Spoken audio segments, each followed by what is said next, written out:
Welcome to My Safety Tech Podcast with me, your host, Pete Thomas. In this episode, I'm joined by Nathan Hight, co-founder with Safe365. Nathan and I first met at London Build in November 2023, and we had this really great conversation about quantitative measurement of safety performance and how important it is to, one, really to make sure we're measuring the right thing, but then to make sure that we're really actually measuring it. And then how do we sort of track and monitor our performance? And finally, how do we benchmark that performance against other organizations that are operating in a similar industry? And I was really impressed by the safety index wheel that Safe365 had. I just love how simple it was with one number in the middle, which allows you to sort of monitor your progress and monitor your improvement as an organization. So I'm really excited that Nathan's agreed to come on the podcast, and I hope you enjoyed this episode. So I'm currently in a place called Whangamata, which is in the Coromandel Peninsula in the North Island of New Zealand on the east coast. Nice white sandy beach and pretty good spot at this time of year. Oh, wow, that's amazing. I'm not jealous at all. It's freezing cold here. It's Safe365. Safe365. Is that a New Zealand company? Yeah, it is. It's a company that started in my garage back in 2016 here in New Zealand. And it's sort of one of those kind of stories really that's sort of started there and has grown and made quite an impact around the planet now, which is pretty cool. We're pretty proud of that. But its origins are very humble, very humble. No, well, it's cool, man. I mean, we had a great conversation in London Build in London Olympia a few weeks back. And I really enjoyed it. I really thought there was some learning that came out of it for me. And so I thought it would be a great opportunity to get you on the podcast. And I think one of the things that my main takeaway was around this concept of safety culture and data management. Yep. And, I've worked in the industry for quite a long time. I've worked as a consultant for a long time. I think one of my more memorable sort of jobs in terms of safety culture, I was asked to undertake an audit of a local authority in London. And it was a white labeled contract. So I was subcontracted to another company that had agreed the contract, that agreed the scope, everything had already been agreed. And there was an hour in the diary that was measure safety culture performance. An hour. There was no data. And for that hour, they'd set up an interview with the chief exec, the CEO of the local authority. And it was a bit like, it wasn't quite this simple, but it was a bit like, how's your safety culture? Yeah, it's good. Thanks for your time. Yeah, things have definitely, times have changed, that's for sure. When we look at safety culture nowadays, and we've worked with some quite significant local authorities actually in that same industry. And it's the hour probably doesn't even cover the opening meeting kind of remarks to actually understand the scope and the breadth. And I think from our perspective, we like to understand our client organization really well and understand what they're about, what makes them tick. And you're certainly not going to get very deep on that in an hour. So things have definitely moved on. So how do you feel about the data-driven approach? Because that was something that we had quite a lengthy conversation about. Yeah, I mean, I think taking a data-driven approach to us, or to me, just seemed like a really natural way of surfacing what are inherently quite technical and complex insights for a lot of people out there in organizations. And so being able to turn a theme or a qualitative concept into a piece of data that you can then analyze and surface and present and drive action and activity and education and a whole lot of good things. It just seemed inherently obvious for me to do it. And I think with Safe365, we've been extremely fortunate to spend a lot of time building relationships and getting to know all the various sort of stakeholders in the industry globally, whether it's your IOSHs and your NEBOSH and your IIRSMs and all the various sort of national sort of organizations scattered around the place. And it's just been quite fascinating because my background wasn't in work health and safety. It was very much coming at it from a public safety perspective previously and an enterprise risk and strategy perspective.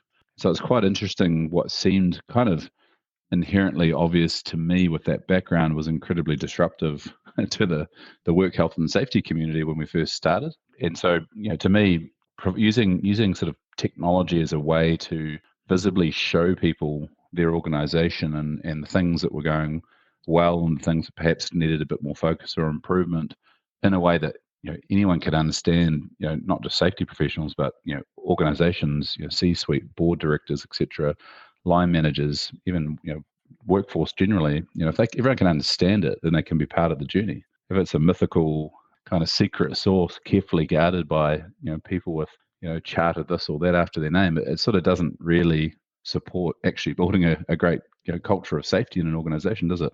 I'm just thinking about what you said. So I think one of the things that I really liked is the safety index. So it's this Yes. wheel, and you can see where you are on a scale. And it kind of reminds me, I don't know if you ever saw, it's like a personal development sort of Yep. wheel, where you have like all of the aspects Myers-Briggs. of your life. Is that it? Is it Myers-Briggs? Yeah, fantastic. That's one of them. Yeah. Yep. Yeah, you're absolutely right. And you have like all these different aspects of your life. So it's like your home environment, your relationships, your work, your finances, and then you sort of scale yourself between 0 and 10. And I think part of the concept, I hope I don't ruin this, by the way, but part of the concept is this idea that, your wheel should be smooth, it should go around. If there's any massive lumps or spikes, it's going to stop your wheel from rolling and it's going to cause you friction. And I really like that's, by the way, that last bit I've totally made up, so that might be completely wrong.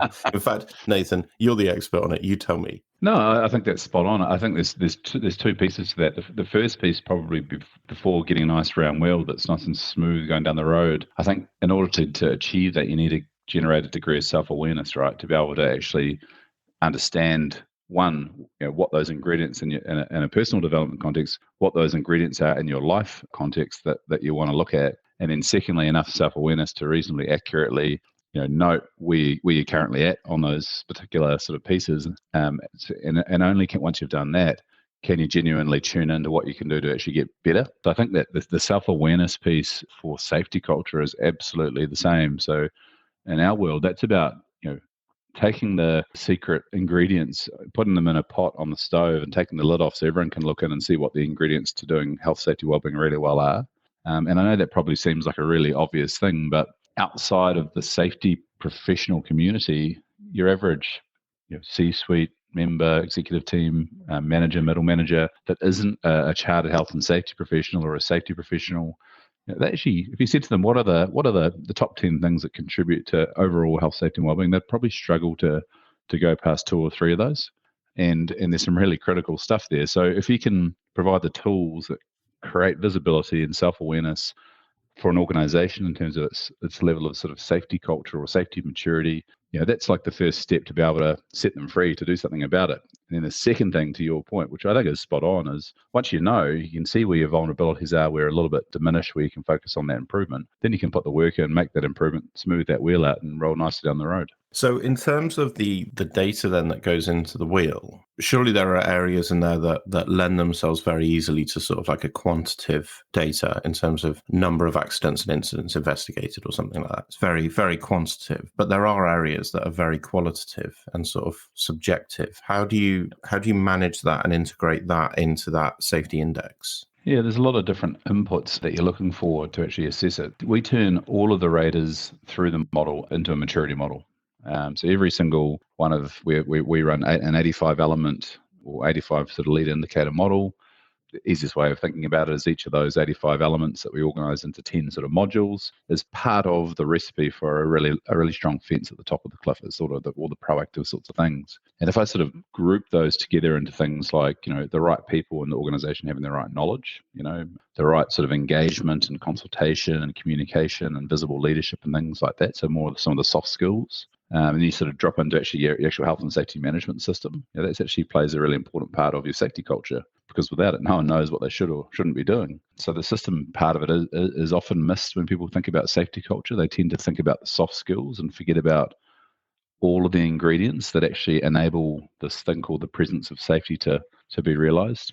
And so all of those have sort of turned into a maturity model that identifies kind of capability at one end of the spectrum, which for a lot of organizations might be something completely new that they've never thought of or looked at, through to the other end of the spectrum, which is best practice from some of it might be things like beyond sort of the ISO sort of level and getting into some of the more modern R&D around visible leadership and things like that. And so for each of those elements, every organisation, and we've measured something in the order of 20,000 of them since 2016, every single organisation sits somewhere on that spectrum for each of those dimensions. And so to flush that out, we normally run some focus groups with different personas from within an organisation. Most organisations run some sort of staff engagement data model or survey, so we look at some of that. We look at some of the more tangible aspects as well in organisations in terms of their elements of their safety management system, etc. We're looking for evidence in terms of some of the reporting, visibility of reporting, things like that, that kind of help qualify some of the thresholds or provide a bit of assurance around some of those thresholds in the maturity model. Through that, in the background of the product, we have obviously run a numerical model that's able to turn those raters or those capability thresholds into a numerical model, which drives that safety index. So the index is just a numerical indicator or proxy for all the various responses that a client organization has selected that they're currently at based on all those sort of factors I was talking about. And so you end up with a pretty robust, pretty accurate, but also in a fairly time-efficient manner, a very good view of an organization's holistic position as far as its safety maturity or its safety culture goes. The safety index itself is a proxy or an indicator for safety culture. And the idea of it is, and we're seeing this in organizations, is as you improve your safety index, in other words, as you make targeted improvements across the more vulnerable or lower scored elements across the 85 element model, as those things get put in place and you build up capability in some of those areas, we see a reduction on the flip side in harm indicators that the client entity is measuring as well. There's a whole range of different sort of lag indicators that we look at, and every client's got different things that they believe in terms of the lag side, and it's a pretty contentious area for safety professionals to debate. At the end of the day, it's what's remeasurable, what's relevant to the customer for their world, whether it be their LTIFR or TRIFR or absenteeism or churn or all the different things they're looking at. Insurance claims is emerging more so as a lag sort of indicator value of insurance claims. And there may be a combination of those, but ultimately it's about the relationship from a hypothesis perspective around measuring and improving safety index as a proxy for safety culture. And as you do that, seeing a reduction in harm through those sort of lag indicators. And then sort of the third dimension that we're now starting to see, it's quite an interesting part of the equation, is there's some other impacts on business performance that we're starting to observe for customers as well, which wasn't part of our intended impact model or hypothesis. It's things like as that harm comes down, safety index is going up. We're starting to see things like improvement in business performance. In some cases, customer service, employee retention, employer of choice outcomes, reduced absenteeism particularly from a wellbeing kind of perspective in a more balanced work environment. Which is leading to things like a different conversation with insurance companies around renewals and premiums, because they're able to demonstrate that they're at a helicopter view, understanding and managing risk, in a more, I suppose, modern and measurable way. So it's whilst our business is fundamentally about trying to look after people and reducing harm. Equally, we talk about building safe and sustainable businesses as well, which is commercially, socially, all of the above to support our clients. So that's kind of a 5-minute sort of understanding, I suppose, of what we do and how the safety index and how that sort of flows and how it's sort of generated and how that flows through to what we see on the bottom of the cliff, down the other side. And then how, as a result of that equation, we're starting to see some other really, really cool, quite interesting stuff around business performance, which we're doing a bit more work on to measure that. This is an area that, whilst, probably seems pretty obvious to you, me, and most people probably listening to this podcast, a lot of people have looked at the relationship between culture and business performance, and risk culture and business performance. And no one's actually kind of proven a model around that. It is quite challenging and difficult to do on scale. And so that's a really exciting challenge for us to really try and unlock at a statistical significance level that's pretty compelling. We can certainly see plenty of case studies where it's very clear and obvious, but ultimately getting that to a point where you've got a few thousand organizations who have experienced the same effect, is a pretty cool thing to aspire to. Yeah, and I think some of the areas that you've talked about in terms of business performance, sort of like improvements in customer service, decrease in absenteeism, increase in staff retention, a lot of that comes back to that very first point that you mentioned about self-awareness for the organization. And really how much, sort of in my experience, how much data they actually have on these areas. There are organizations that will anecdotally know that they have staff retention issues, but it's very easy to say, well, the industry is tough at the moment, or this is a wider problem. Yeah, that it's very unusual to find an organization that has tangible data on staff retention figures, or tangible data on staff retention, and who have benchmarked that against the wider industry to be able to say, actually, this is where the problem lies. And this comes back to the self-awareness piece. What are the challenges around self-awareness? I mean, when an organization approaches global Safe365, are they already enlightened? Do they come to you and go, Nathan, we know there's a problem here. It's an open book. Let's get on with this. There's definitely some different personas and organizations that we work with. There's definitely some who understand that, or have a view or a belief, or however you want to describe it, that this mythical thing called culture, or high performing culture, or safety culture, they're sort of all the same thing, and they come to us with a perception that we need to improve this because we think it's the right thing to do. I don't necessarily think enlightened. I think some of them are sort of on trend. They've heard about it. They're curious.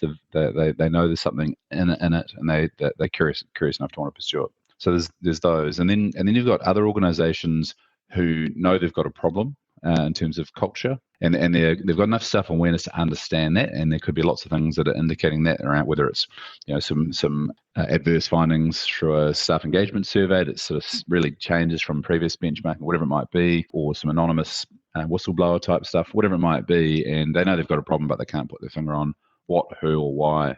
So they'll sometimes approach us, and we'll start working with them on that basis. Some organisations have had previous projects where they've run sort of safety culture initiatives, or I think back in the day there was this similar but fundamentally different concept called a climate survey, yes. Which was often used interchangeably with a culture survey, and they are actually very, very different concepts. And so we sometimes work with organizations who have done a bit of climate type stuff around essentially a staff survey, and got some findings and track that and use it as a bit of a barometer about what people think and feel. Which is part of the equation. It's a feeder into a wider view of safety culture, but it isn't safety culture on its own. Can we dig into that really quickly? What is the difference, Nathan? Well, climate is essentially attitudes and perceptions of workforce. Really important ingredient. But within that climate view, it doesn't take into account the practical realities around the right people having the right type of knowledge, some of the more health and safety management system components that actually enable a positive culture in the first place. Very rarely those aspects are included in a attitudes and perception type climate survey. And then you sort of got your, things like some of the emergency preparedness type stuff, which often is in there as well. And then you've obviously got the actual climate side of things as well, which tends to be more around engagement, staff engagement, communication, visible leadership, that type of thing. If I got asked a question in a climate survey, it might be around, is the management team visible and demonstrating that health and safety is important to them or the business, that type of stuff, versus has the business actually screened our directors to ensure that they have the right knowledge and a governance role to perform their task effectively, which enables a whole lot of other things to happen in terms of culture. It's probably really a practical one that, and quite often the answer to that particular question is no, we don't. We just appoint directors and they're there. And despite them having the sole authority around allocating resources and processes for the organisation, very rarely do they get screened to see if they actually have the background knowledge and capability around work health and safety kind of practices in a modern work environment. So that sort of stuff pops up.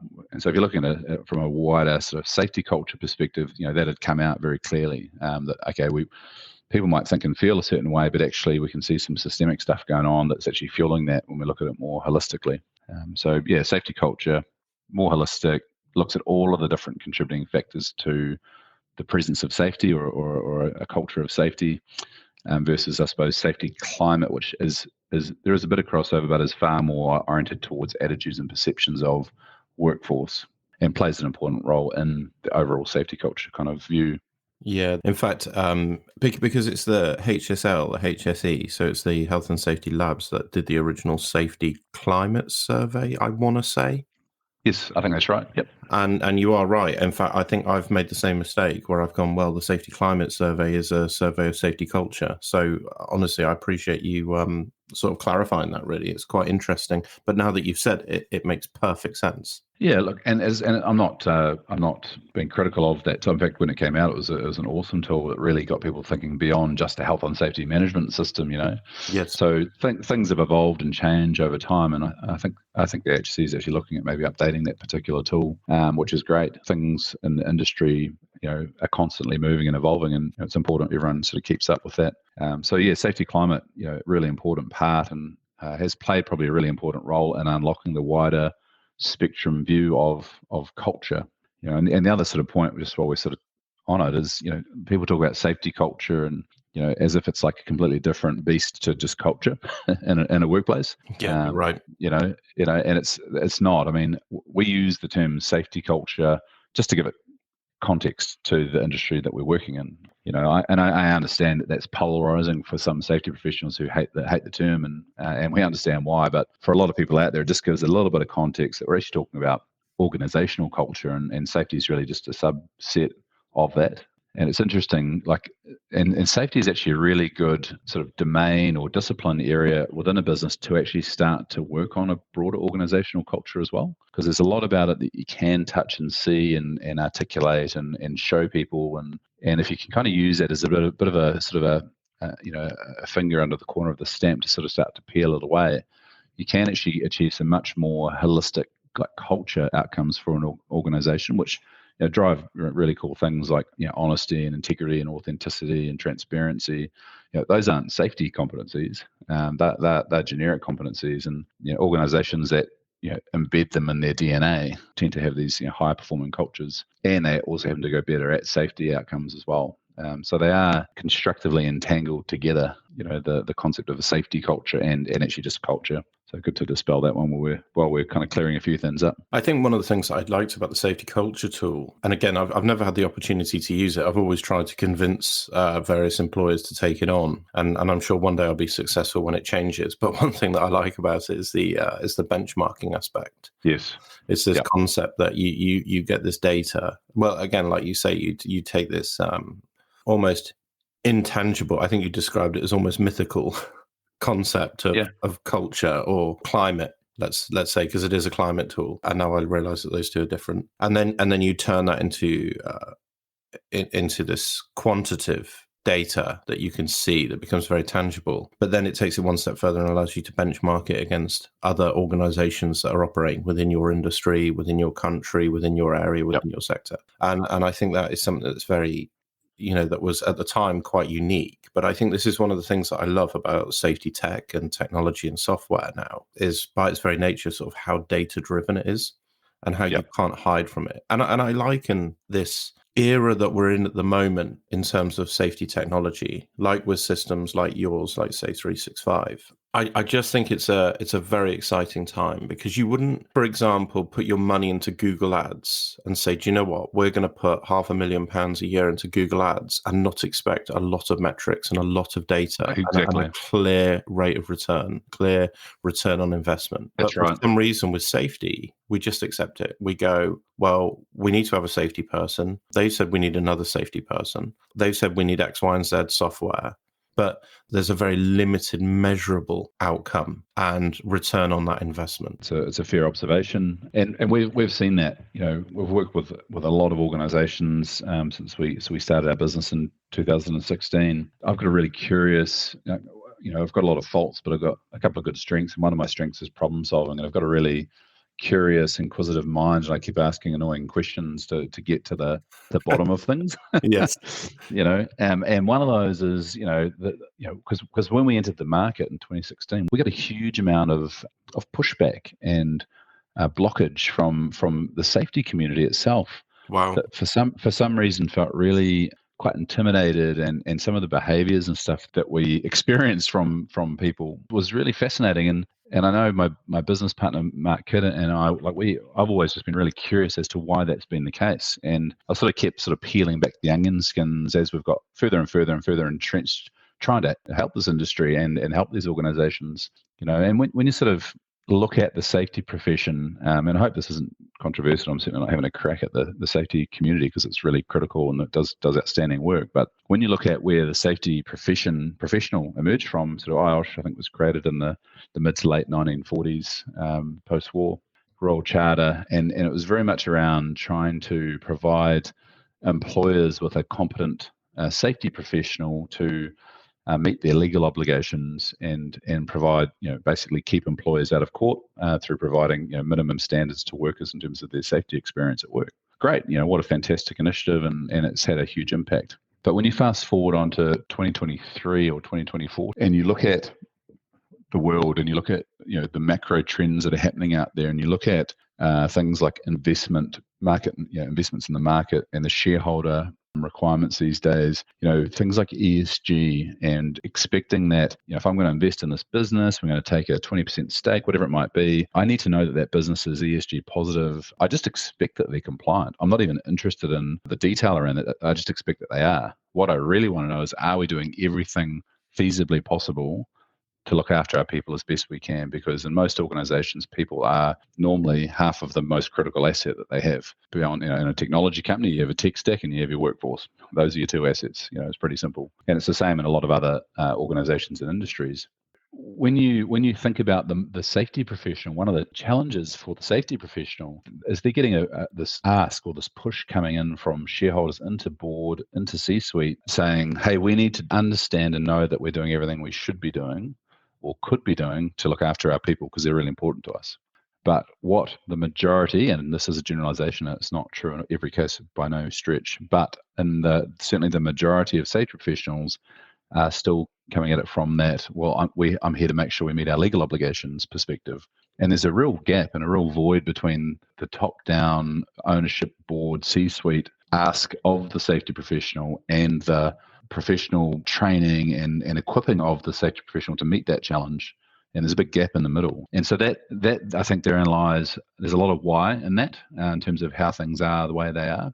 And I think it is closing. And, if we're through our business and there's others out there trying to follow a similar mission, if we can help close that gap so that we can support our safety professional community to elevate and really sort of deliver on not only legal compliance, that's a given, but also punching beyond that into this sort of more modern way of looking at things, to go above and beyond and actually do everything we can to look after our people rather than what's the minimum expectation we have to meet to stay out of court. And they're very different psychological positions that for a lot of safety professionals, probably quite subconscious. In all honesty, it's not something that you consciously carry around, but it's more by design of the whole system rather than because people choose to be compliance focused or safety culture focused, whatever it might be. So it's really quite interesting. And so building relationships with training providers and the community, and just building awareness of some of these challenges out there. So again, self-awareness. If we can help shine a bit of a light on things and help people understand why and what the ingredients are and things like that, then we can do something really positive to support people to move things forward. Unpacking a couple of bits that you've said there, and I've written a couple of notes. I think the industry has changed very quickly over the last few years. Particularly, I've noticed it, and I think there is a little bit of resistance. I think there's a little bit of fear within the industry. Yes, yeah, sure. Because of how quickly it's changed. I've anecdotally noticed there's been a lot of staff turnover within the industry. Certainly in the UK, there have been a lot of positions advertised for head of safety, safety director, and there still currently are. It's more than I've ever seen. So in terms of, it just indicates to me that there's been a massive staff turnover. A lot of people have left the industry. A lot of people have come into the industry. And one of the things that I sort of see, and one of the things that I spoke about at London Build, obviously when I was speaking there, I was speaking on the future of fire safety leaders. And I spoke about this concept of digital transformation and digital literacy. Yes, yep. And I spoke to some of the main training providers. So the FPA runs some great training courses. Exact runs some great fire training courses. And I spoke to both of them and said, what are we doing to bridge this gap of digital literacy? Because it's clear to me there's a gap. There is undoubtedly a gap. And there's no training provided. And, you have people working in the industry that didn't grow up with the technology that we have today and access to the technology that we have today. And by the way, I count myself in that. And I just realized that in the next 10 years, my role is going to be very, very different. So one of the things that I've done myself is I did I enrolled on a course with London Business School, which I completed recently, which is in digital transformation. And that was like a stepping stone for me to work out, actually, where do I need to position myself within the industry in the next 5 to 10 years? I mean, first of all, good on you for recognizing it and doing something about it, and getting out there and doing some professional development and learning a bit more about digital transformation and what's involved. I sit in a really interesting position within our company. I'm sort of straddling a bit of an apex between our professional services team who work with our clients and implement our technology, and they're by and large sort of safety professionals as well and risk professionals. And on the other side, I have a close relationship with our CTO, Simon, who's a world's loveliest man and an absolute freak of a technologist. He's just brilliant. But they literally speak a different language. They're speaking in C# and we're speaking English. And it is really difficult to stitch that together so that you get a harmonious result between a technology, a full-on software developer, technologist, and safety professional supporting the market. One of the things that we totally agree with your observations around that resistance or fear or whatever that thing is that's sitting in there. If you take a step back and you look at the safety profession, there's a lot of older, aging workforce in the industry, and many of them do take responsibility for upskilling and embracing technology. So I'm not generalizing this for all, but many don't. Many are stuck in that sort of slightly paralysis position around fear and change, and do I want to relearn all this stuff? And what I've done for so long has worked effectively for me, so why can't I just keep doing it? These sorts of things that you hear about. The reality is, though, organizations are looking for, I mentioned earlier that that sort of ESG sort of top-down push. Well, the other thing that's also coming down a lot more on safety professionals from above is actually we need this to be efficient. We need safety done well, and we need it done efficiently. It needs to be, we want to see an ROI. We want to see things in the same way that a product development line or a service line or R&D, whatever it might be, the other things you're doing in a business, a sales program, a customer care program, whatever it might be, forever, nearly those departments have had to demonstrate that they're conducting business as efficiently as possible. And actually safety has a role to play there as well. There isn't a limitless checkbook out there, especially in a difficult economic environment. You can do safety efficiently. And I think in a lot of places, there's a lot of effectively control strategies that are in place that have always just been there and been rolled over and rolled over and rolled over. And, someone coming into organization with a pretty good eye for control effectiveness may look at that and say, well, actually, does anyone actually know how effective this control is that we're putting, a couple of £1 million into a year?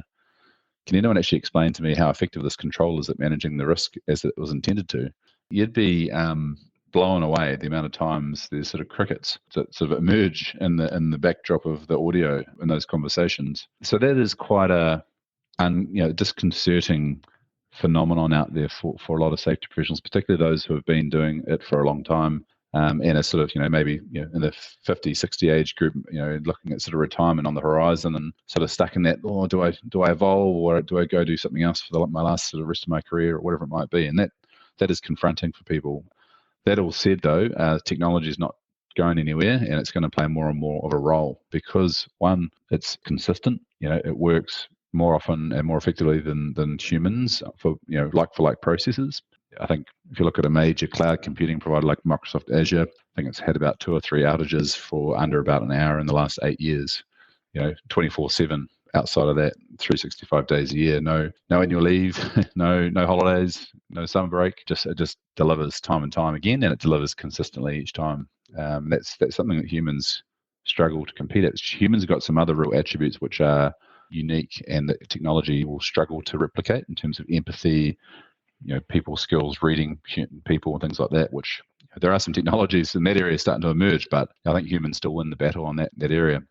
So again, I still think it comes down to that beautiful, phrase, self-awareness. I think for a safety professional, they need to be really thinking about what technologies am I comfortable with, what technologies are out there that I should be comfortable with that I'm not, and they should be going into the personal development plans. I think doing nothing is a really very short-term strategy that's going to end in tears because organizations are going to keep moving. Boards of directors are going to keep pushing strategy, pushing for growth, and challenging the safety professional to come up with ways to not only make sure that organizations meet their compliance obligations, that's a given, but we want to do that efficiently. But actually, we want to keep people safe, and we want to make sure we're doing the right thing by our workers as best we can, not just the minimum compliance requirements. and we want to do that in an efficient way that demonstrates ROI for the investment we're making.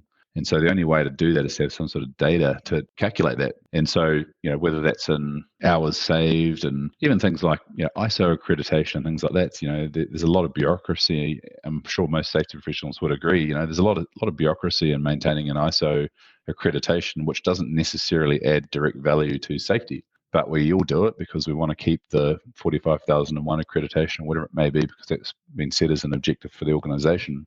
But a lot of that bureaucracy, there is technology that can really streamline that out and make it efficient for the organisation to achieve the objective. In this case, keeping their accreditation, but also doing that in an efficient way that was once typing out minutes and making sure record keeping was up to date and things like that, where technology can really streamline those processes. So I think your read on it is pretty bang on. There's a lot that can be done out there by safety professionals to become more digital literate. With your podcast, what a great idea to kind of work on a skill. And we all do it in a safety professional or a risk management professional sense. We learn about new control strategies, or we go and read literature, go to conferences. We undertake a whole lot of professional development all the time. But it's I suppose having that self-awareness and then the courage to take on the things that you really are low on to be able to build those up. And I think that's the challenge for the safety professional. It's pretty intimidating to go jump in on a course like you've done, Pete, around digital transformation. But in doing so and sort of taking that sort of fear head on, you're going to be so much better equipped to provide a great service to organisations, either internally as a health and safety wellbeing leader, or externally if you're a consultant or advisor or whatever it might be out there servicing clients. One of the things we've done from a Safe365 perspective to actually help our clients with this exact challenge, we had a couple of clients leave, and we don't get too many of them, and every single one that does, we kind of get really interested as to why that is the case. And we pride ourselves on having really good quality relationships with our clients. We take time to understand their business, to build real trust. We become really close advisors for their business, not only for safety culture, but we end up giving them often get asked for much broader opinions and support to help them through things. And so when they leave, we're cut. We're like, oh man, that's a bit of a fail. Why did that happen?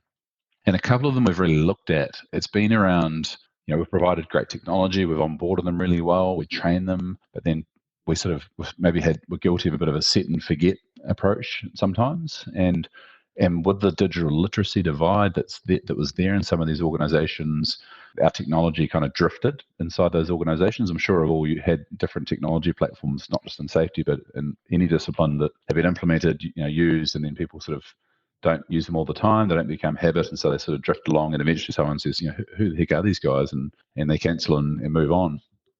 And we had one or two of those, and so we looked quite deeply at why, and we found that the level of digital capability in the client business was exactly like you were saying. It was sort of a bit of a gap. And so we created this model once we realized that it's called PMII, Plan, Measure, Insight, and Improve. And it's a cyclic model, and it means that we never leave any of our clients hanging. They still have the onboarding. We still facilitate, make sure they get good quality data and insights about their safety culture. But then we actually touch them every month, almost sort of hold them to account in a funny way, because that's sort of what they want us to do. And we coach them and support them from a safety culture perspective. The technology's at the core, but actually, humans provide a really important component part of actually moving the dial from where it is to where they want it to be. And using the technology and embedding that is a really important part of that. And so the PMII model that we run with clients really helps safety professionals mainly, who that's sort of our core audience that we work with on that, to just have the confidence and the assurance that we will get them to where they want to go. And everyone's at a bit of a different starting line on that, both as individual professionals, but also the organizations that are in.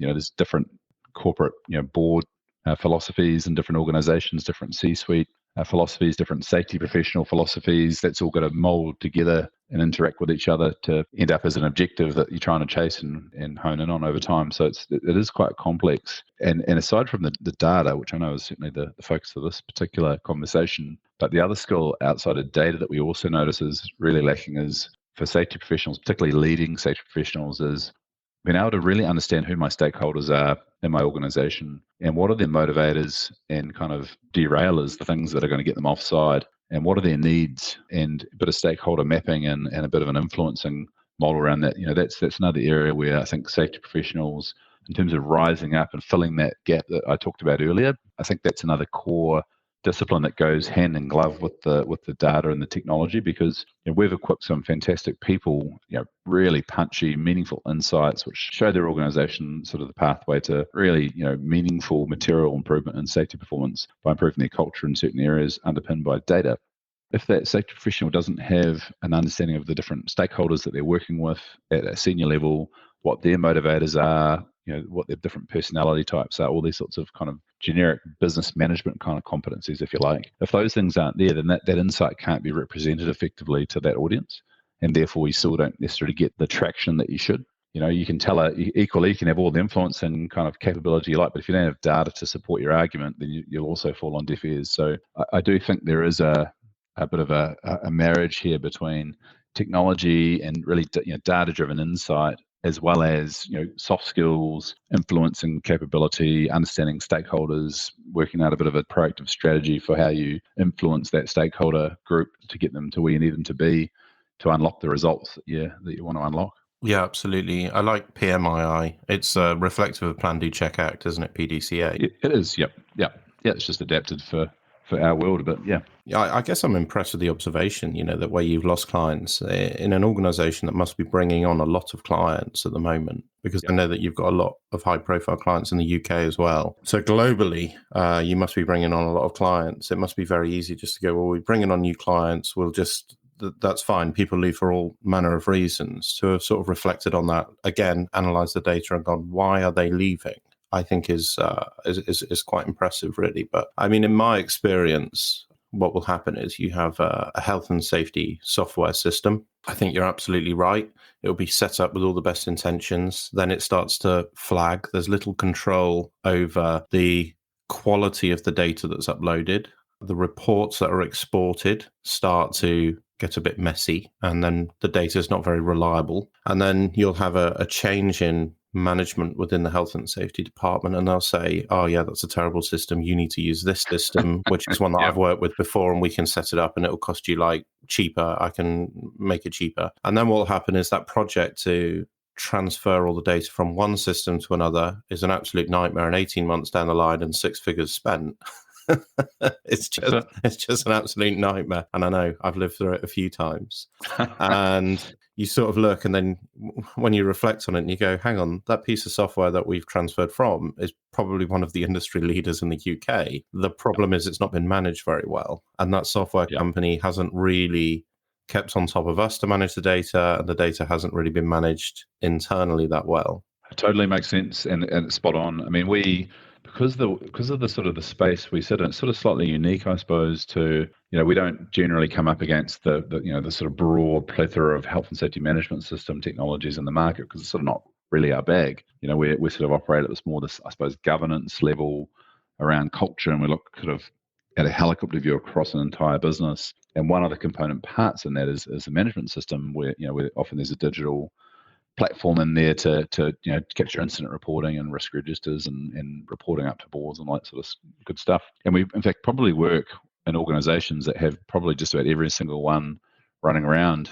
that we coexist with in these organizations, right? Because we see them, we see their reports, we see the platforms, and we get a really interesting, because of the types of relationships we build with our clients, we get a pretty candid view from clients about what they like and don't like about some of these platforms and some of the approach philosophically behind them. And I think one is, there are some great systems out there that, really quite good at what they do in terms of capturing data, incident data or risk and hazard data, and get it into a system, and people get told they need to do stuff, and then they do it, and it's all tracked, and great reporting and insights and things that come out of it. I think that some of the limitations are, one, there's a lot of safety technologies that the people promoting and selling them aren't necessarily from that background, and that can be a healthy thing, but equally can be really frustrating for a client who knows what they want, and they sort of get sold something that doesn't actually meet those requirements. So there's definitely a bit of that going on. Equally, I think because of that digital literacy factor, there is a degree within a lot of safety professionals about, they'll provide you with a set of requirements about what they want for their digital system, and you sort of read the requirements list, and it reads like, Snow White and the Seven Dwarfs is a wish list. Here's all the stuff I want. It's like, my 4-year-old daughter's Christmas list. And so there's a lack of I suppose, digital capability to understand actually how critical are those things on that list versus the things that actually are really critical on that list. And are there things that you're just trying to, processes you're trying to recreate digitally that you didn't actually need in the first place in a manual Yes. sense, but are there? And then here you are trying to like argue with a technology provider as to why this particular process needs to be catered for. You must have this feature, you must do this. And you see probably some good systems that don't get a start because of that type of thing. And so I think there's a two-headed beast. There's definitely the safety professional who's pretty hooked on features that frankly don't improve compliance position or influence safety outcomes, which to me probably are the two key things I'm trying to achieve with a health and safety management platform, particularly. Yeah, I've definitely seen that, Nathan. It's something that I've seen is almost this process of reverse learning. I've seen an organization that tried to bring in a leading piece of software, one of the industry leaders, and basically they were trying to get the software to fit around their processes, and the software just wouldn't fit around the processes. And I was the one person in every meeting put my hand up saying, well, maybe the processes are wrong. if that would have gone down well. If all of these other companies are doing it this way and we're the only one that's doing it that way, and there's questions around that way, then maybe we need to review the process. Yeah, definitely. And that, like, I think that's a healthy conversation to have. Like, I think to your point earlier about, why we go and talk to those clients that leave is, it's because we're really curious. And one of our values as a business, our business is, we're pretty fanatical about making sure our customers are successful in achieving what they set out to achieve as far as, safety outcomes goes and business performance outcomes. So when we don't hit that target for a client, we're really curious as to why that is, and we're not afraid of acknowledging if we haven't done something as good as we could have.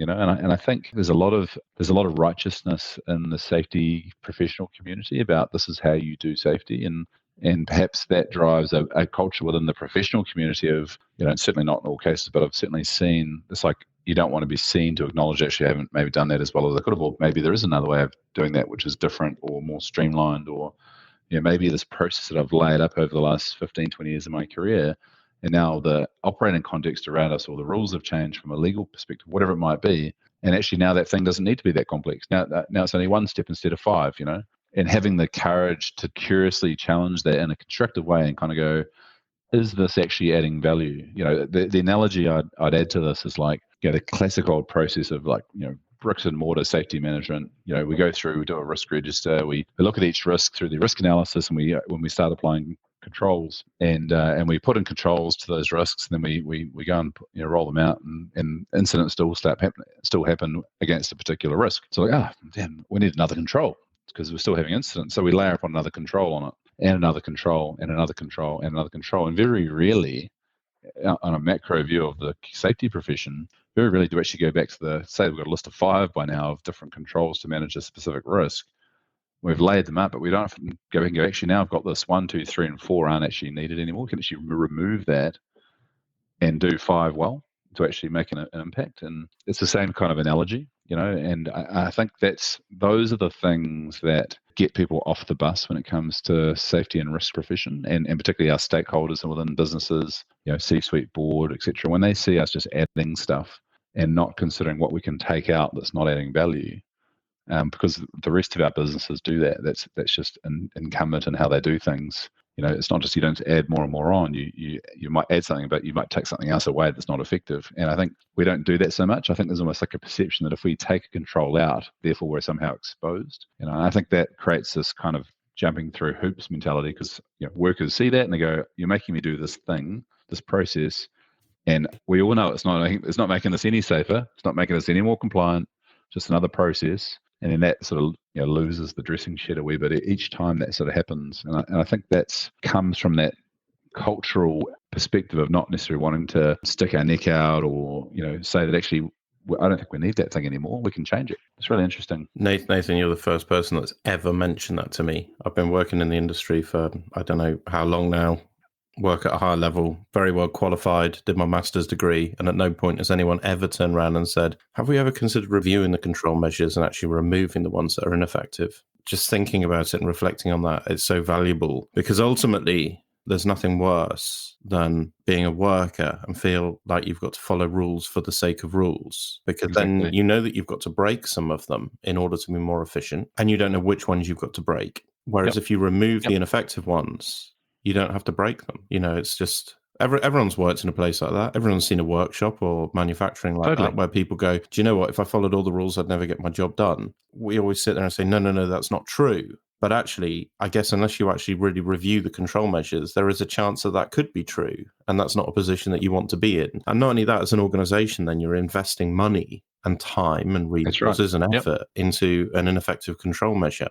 In fact, I tell you what this takes me on to. That's something that I do want to sort of ask you about, because I love this data-driven approach. And one area that I fear is severely lacking a data-driven approach is this concept of well-being, workplace well-being, Yes. and workplace stress, particularly. And this is something that I did study. I did my master's dissertation on this topic because it's something that interests me a lot. Let's take a concept like mental health first aid. Okay. I can say the name. I hope I can say the name on my podcast without getting into trouble. But there's a lot of reporting done on mental health first aid, and there was this. You see two arguments that come up time and time again, and one is at the end of the day we're putting money into it, we're investing in it, so it shows that we care as an organization. Really, it doesn't matter what the outcome is; it can't harm. And then the other side of the argument is, well, we're putting money into that. We could be putting money into something better if the data was there. Now, by the way, I'm not asking for your opinion on mental health first aid. I'm just saying you could pick EAP programs. You could pick a ton of other areas. I mean, well-being.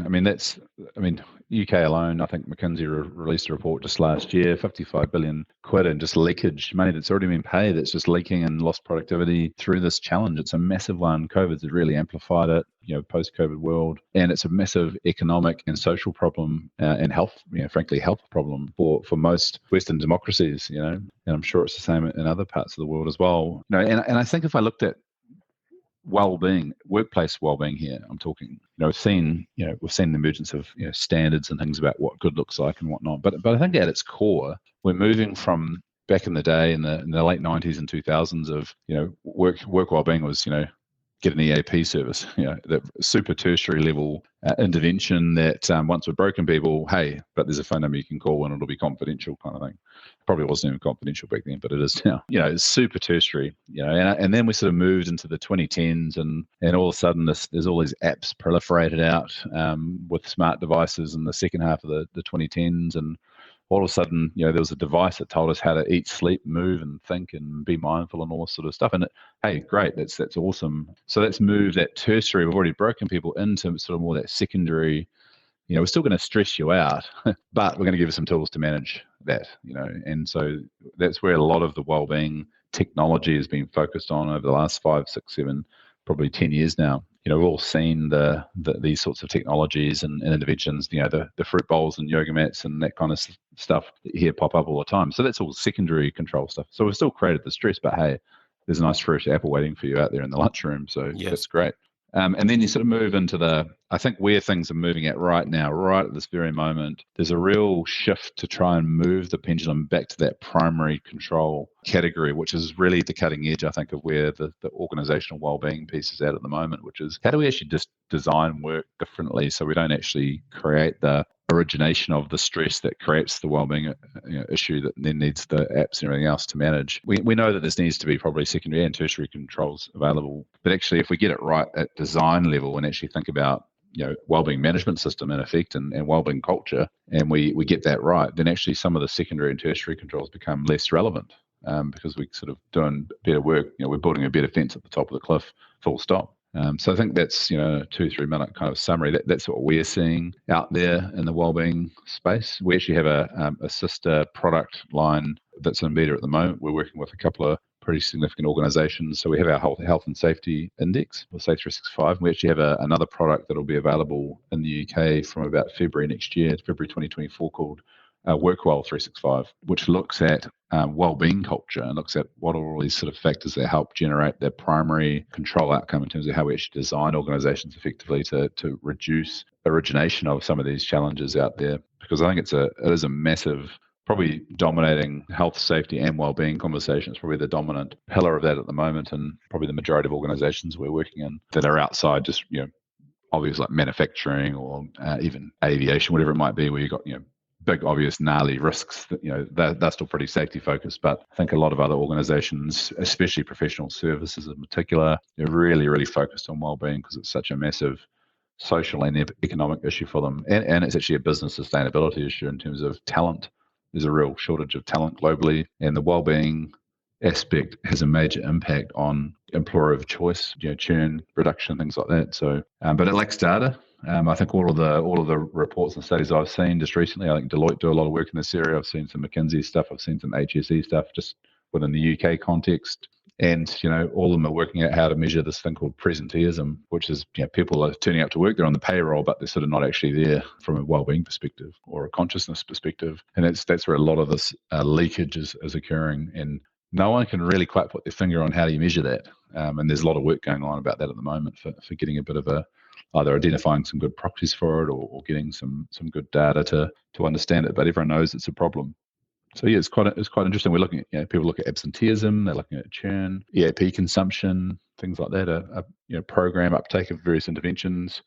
I think there's a difference between measuring how many people will take up your EAP service versus how well you manage your organization from a wellbeing perspective. I think EAP consumption necessarily tells you the story that you probably want to know, I guess there's one last question from me, really. It's that as a safety professional, what areas of tech or innovation do you recommend that I look out for? It's hard to go past the world of AI at the moment, isn't it? I mean, it's there's a lot of discussion about it. I think it has a massive role to play in safety. We talked earlier about, like ISO accreditation and managing some of the bureaucracy and stuff around that. That's a classic one where documents and things can be easily developed on AI, where, sometimes a safety professional would lean in and spend weeks on a particular policy or document, whatever it might be, procedure, safe work, method statement, whatever it might be. Those are aspects where AI, as it is right now, can just really accelerate things, pretty quickly. But then I think you start to get into things like some of the AI and camera technology around behavioral observations, being able to actually interpret what a camera is seeing, and some of it's getting pretty cool around even like muscle contractions in faces, which drive certain, symbolic of certain emotions or behavioral patterns and things. That's getting pretty interesting to get into. Really, that's like the most primary. If we're trying to verify, safety culture, ultimately, it's. I think someone once said to me, I was involved as a young leader in an organization many years ago, and someone who was, I think, was a life member of that organization said to me, integrity is what you're doing when no one's watching, something to that effect. Anyway, it was a heck of a long time ago. And I think having a degree of AI supervision around, and not all the time, but actually being able to see workers doing work and observing independently without prejudice and subconscious bias and all the things that we all have going on, to understand what's actually going on for people in the field. I think that's a really fascinating area, and it's probably the most primary point of verification that we can get around culture beyond incidents and things that are, the outcomes of it. So I think that's definitely an interesting area. I saw a bit of technology the other day. I can't think of the name of it off the top of my head, but it was developed actually down under here in New Zealand, and it's they can geofence off areas, film it through these AI cameras, and give real-time notifications to site supervisors around control effectiveness and things like. It was a roadwork scenario, and vehicles were going through a traffic management zone too quickly above the recommended speed limit, and the AI picked it up and was able to tell the site supervisor to suggested narrowing the path to close the cones on the side of the road closer together, so it creates a narrower perception for drivers, which slowed them down, and then made a managed traffic zone a lot safer for the workers that were doing the work on site. So yeah, it's like some really fascinating technologies out there that are emerging in that AI sort of space that would probably be the most in vogue technology to learn more about. But to be honest, it really depends on the listeners on this podcast. I think a lot of it depends on where your starting point is. Have a degree of self-awareness on that. Like if you've never even heard the words AI, probably don't start there. For some safety professionals, it's make sure you're really proficient on using Teams and Microsoft Suite, for documents and whatnot. That might sound really simple to some people. I'm sure it does, but actually, there's a lot of folks that we come across that's not a given. So it's about understanding where you're at on the curve, and then picking the next bit that stretches you and moves you forward without sort of trying to probably jump before you can walk, I suppose, because otherwise it will get a bit intimidating, and it will feel a bit more difficult to make those changes or evolve yourself the way you probably want to if you sort of tried too much too quickly. So really honest, authentic understanding of where you're currently at.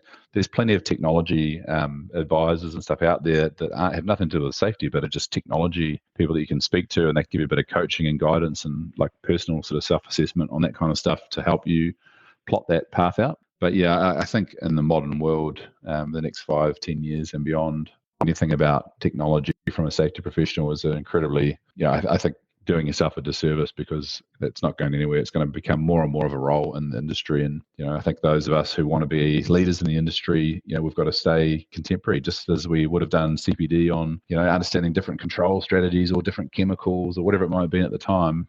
Technologies in that space, and we need to embrace it and wrap our arms around it. Yeah, I couldn't agree more, Nathan. And I agree with what you're saying. It's amazing how powerful SharePoint is, and Yes. the ability to integrate it with Power BI, create a dashboard with some pretty simple data, really clear. And I've certainly had to drop myself into the SharePoint world, Microsoft apps and things like that. And it's it's amazing how powerful it is. And then I did this digital transformation course, and then all of a sudden I found myself sitting there with Python.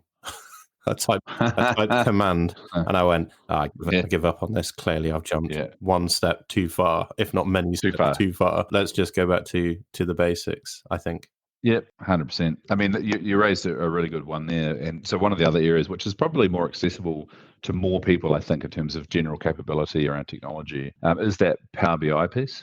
So Power BI, for those that don't know, is a Microsoft product. It's fully compatible with most of the business systems a lot of us run. And what it does is it turns what once would have been like a spreadsheet, you would have a series of data sitting in a spreadsheet, and then you would create graphs or visualizations to represent that data. What Power BI does, it just really puts that on steroids. It's much more sophisticated, and it produces some really nice visualizations, which are quite professional looking, and you can actually do a lot more than trying to do it in Excel. And then you can set it up to automatically update and things like that.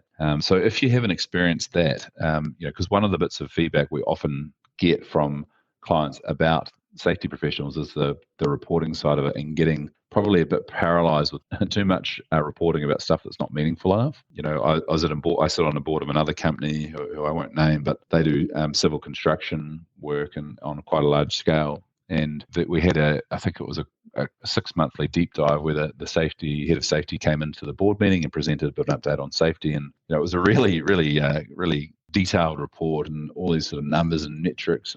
And I sort of understood it, but I knew some of the colleagues around the table had no idea what they were even looking at. And there was so much detail in there. They sort of got to the point, is there any questions? And I had one question. And my question was, do we feel confident that the people we're asking to do these activities, which is like diggers, little thrusting machines, put fiber optic cable in the ground and things like that, what degree of assurance do we have that the people that are doing this work are competent to perform these tasks? And I wasn't saying the question to be a pain to the person, and I wasn't saying it to be facetious. It was just a simple question. And sometimes it's the most simple questions that it just garnered crickets sort of emerging from the depths of the boardroom. And it became clear we actually didn't know. Yet we had done all this work around risk assessments and method statements and all this sort of, we had task analysis, all these sort of things. But we couldn't actually just simply say, like, if we ask a person, we hire a person, and they're generally lower skilled labor type workers. If we hired a worker and we put them on a digger to clear a site, did we have assurance that that person was competent to operate that machinery safely?